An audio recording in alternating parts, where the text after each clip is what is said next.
भोला और संग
तैयार हुआ थे वो कैसे कि एक गाना ले अपन थोड़ा देर के बाद में सुनूं तो आवाज सुनाओ।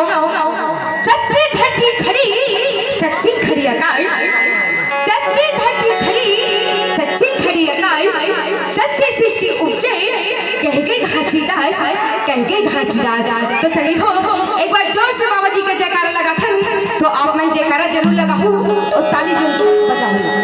बोलिए परम पूज्य गुरु घासीदास बाबा सतनाम पिता की जय।